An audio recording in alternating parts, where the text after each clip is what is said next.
ભારતભરમાં cyber fraud કરીને મેળવેલી કરોડોની રકમ જૂનાગઢના બેંક ખાતાઓમાં જમા કરાવવાના કૌભાંડનો જૂનાગઢ રેન્જ સાયબર ક્રાઇમ પોલીસે પર્દાફાશ કર્યો છે। આ મામલે પોલીસે 8 શખ્સોની ધરપકડ કરી છે। પોલીસના સમન્વય પોર્ટલ અને NCCRP પર નોંધાયેલી ફરિયાદોના આધારે જૂનાગઢ રેન્જ સાયબર ક્રાઇમ પોલીસે તપાસ હાથ ધરી હતી। તપાસમાં ખુલ્યું કે આરોપીઓએ બદ ઇરાદે બેંકોમાં ખાતા ખોલાવી ઇન્ટરનેટ બેન્કિંગ શરૂ કરાવ્યું હતું અને આ ખાતાઓના ઉપયોગ કરીને ભારતના વિવિધ રાજ્યોમાં લોકો સાથે છેતરપિંડી કરાઈ હતી। કુલ 253 કરોડના સાયબર ફ્રોડમાંથી અંદાજે 13.27 કરોડ રૂપિયાની રકમ જૂનાગઢના 9 બેંક ખાતાઓમાં જમા કરવામાં આવી હતી। આ મામલે NCCRP પોર્ટલ પર 360 થી વધુ ફરિયાદો નોંધાઈ છે, જેના આધારે પોલીસે 8 બેંક ખાતા ધારકોની ધરપકડ કરી છે।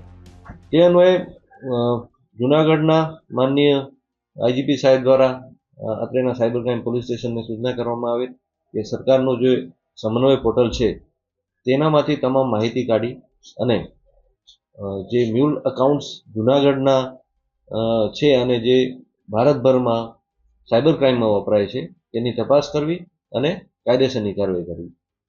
જે આધારે અત્રેના સાયબર ક્રાઇમ પોલીસ સ્ટેશન દ્વારા એક ટીમ બનાવી અને સમન્વય પોર્ટલ પરથી જૂનાગઢના મ્યુલ અકાઉન્ટોની તપાસ શરૂ કરવામાં આવેલ અને પ્રાથમિક તપાસમાં અમને જૂનાગઢના 9 અકાઉન્ટ શંકાસ્પદ લાગ્યા અને એના પર કાર્યવાહી કરવામાં આવી।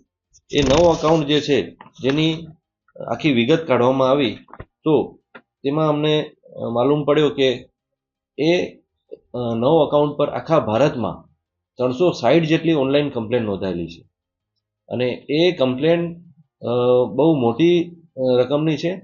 જે ટોટલ આપણે એની જોઈએ તો 253 કરોડ ને 42 લાખ રૂપિયા જેટલી મોટી રકમ આ એકાઉન્ટોના મારફતે અને એ એકાઉન્ટોનો ઉપયોગ કરીને આખા ભારતમાં એનું સાયબર ક્રાઇમ કરવામાં આવેલ છે।